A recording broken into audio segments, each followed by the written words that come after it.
ससुराल की रोटियां पार्ट 2। सुषमा और आंचल ने ठान लिया था कि वो अपने दामाद सुरेश को सुधार कर ही रहेंगे, लेकिन उनको समझ में नहीं आ रहा था कि आखिर वो क्या करें। सुषमा और आंचल को इस बात का एहसास तो था कि सुरेश की इस हरकतों की वजह से मंदाकिनी भी काफ़ी परेशान थी। एक दिन आंचल और सुषमा ने मंदाकिनी को घर पर बुलाया। मंदाकिनी, तुमसे कुछ ज़रूरी बात करनी थी। देखो मंदाकिनी, हम तुमसे जो भी कहेंगे उस बात का बुरा मत मानना। कैसी बात करती हैं आप भाभी? मैं आप लोगों की बात का बुरा क्यों मानने लगी?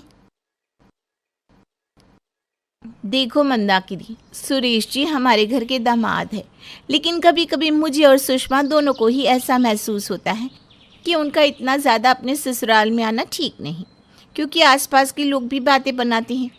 और शायद तुम्हें भी ये सब अच्छा नहीं लगता होगा, है ना? क्योंकि मैंने कई बार इस बात से तुम्हें भी परेशान होते देखा है। भाभी, अच्छा हुआ आप दोनों इस बात को समझ गए। मुझे समझ में नहीं आ रहा था कि कैसे आपसे ये बात कहूँ। अरे हम जानते थे मंदाकिनी, इसीलिए तो ये सब कह रहे हैं। देखो, हम चाहते हैं कि तुम्हारे और दामाद जी के बीच कोई मन मुटाव ना रहे, इसलिए हम सबको मिलकर कुछ ऐसा करना होगा कि ये सब काबू में आ जाए। लेकिन कैसे भाभी? मेरे पास ना एक आइडिया है।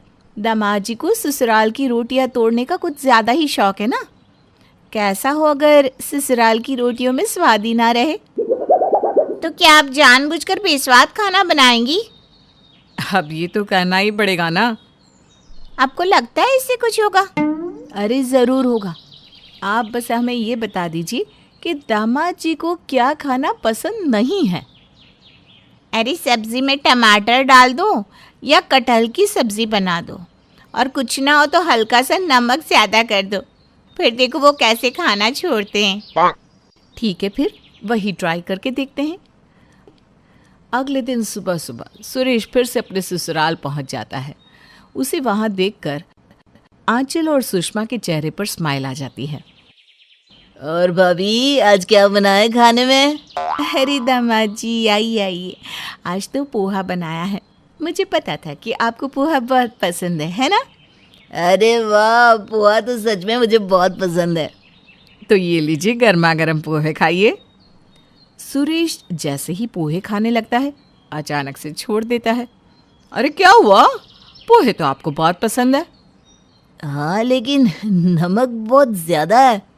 नहीं नहीं दामाद जी, आपको गलतफहमी हुई है। इसमें नमक तो बिल्कुल ठीक है। क्या भाभी, पोहे में टमाटर भी है? मैं चलता हूँ, मंदाकिनी ने कुछ बनाया होगा, वहीं खा लूँगा। इतना कहकर सुरेश वहाँ से अपने घर चला जाता है। घर आकर वो देखता है कि घर पर तो ताला लगा हुआ था। सुरेश ने मंदाकिनी को फ़ोन लगाया। अरे मंदाकिनी, कहाँ हो? घर पर ताला लगा हुआ है। मुझे लगा आप मेरे मायके चले गए हैं, तो मैं भी अपनी सहेली के घर आ गई थी। यहाँ से शॉपिंग करने चली जाऊंगी। अरे क्या बात कर रही हो मंदाकिनी, मुझे बहुत भूख लग रही है।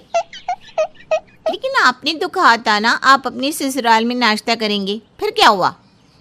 अरे आंचल और सुषमा भाभी ने पोहे तो बनाए थे, लेकिन एक तो उसमें नमक ज़्यादा था और दूसरा टमाटर डाल दिया। अब तुम बताओ मैं कैसे खाता? ओहो, ये तो बहुत बड़ी प्रॉब्लम हो गई। अब आप क्या करेंगे? मैंने तो आपके लिए नाश्ता बनाया ही नहीं। मुझे लगा आप तो अपने ससुराल में ही नाश्ता खाएंगे। अरे नहीं, भूख के मारे मेरी जान निकल रही है। एक काम करो, आप लंच करने वहीं चले जाना। तब तक आप अपना ऑफिस का काम कर लो। चाबी ना दरवाजे के पास ही छोड़ दी है मैंने, वहीं से ले लेना। अच्छा ठीक है। नाश्ता ना मिलने की वजह से सुरेश अच्छा खासा परेशान हो गया था।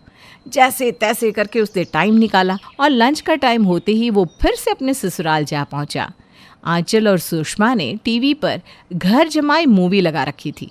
जैसे ही सुरेश घर में आया, आंचल और सुषमा उसके पास स्माइल करते हुए आई।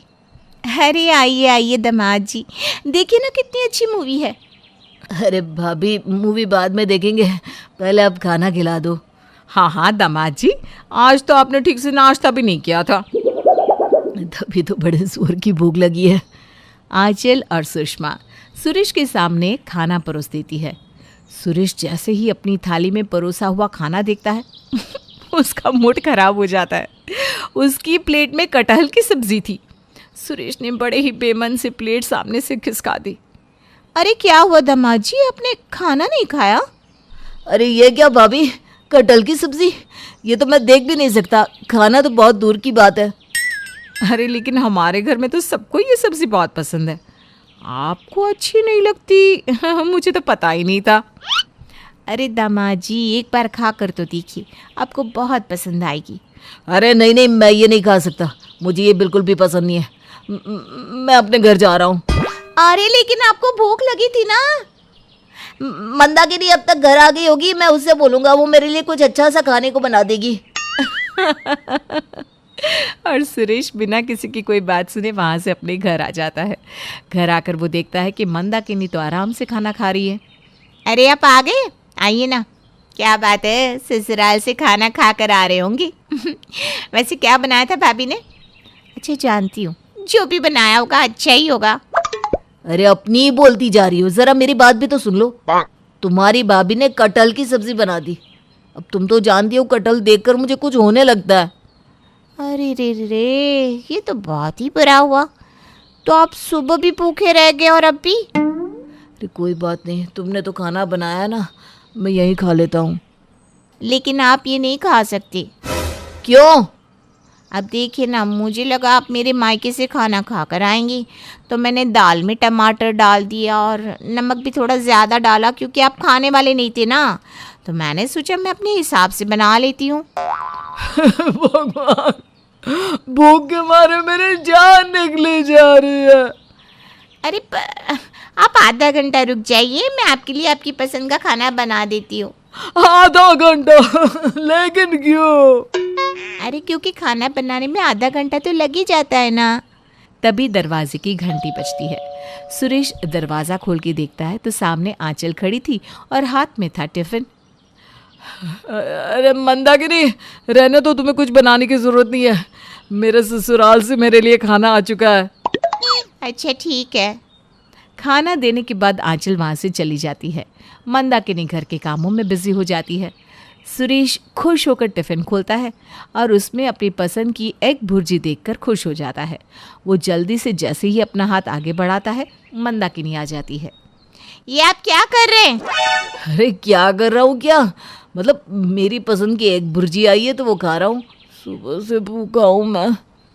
अरे सुरेश जी, आज मंगलवार है, आप एग भुर्जी नहीं खा सकते। हे भगवान, ससुराल की रोटियां तो आज मुझ पर भारी पड़ गई, सुबह से भूखा हूँ, अब क्या करूँ? मंदाकिनी ने सुरेश को उसकी पसंद का खाना भी बनाकर खिलाया और साथ में ये भी समझा दिया कि अपने घर से बढ़कर कुछ नहीं होता। ससुराल की रोटियों से ज़िंदगी नहीं चल सकती। सुरेश को समझ में आ गया कि रोज़ रोज़ अपने ससुराल जाकर खाना खाना अच्छा नहीं था।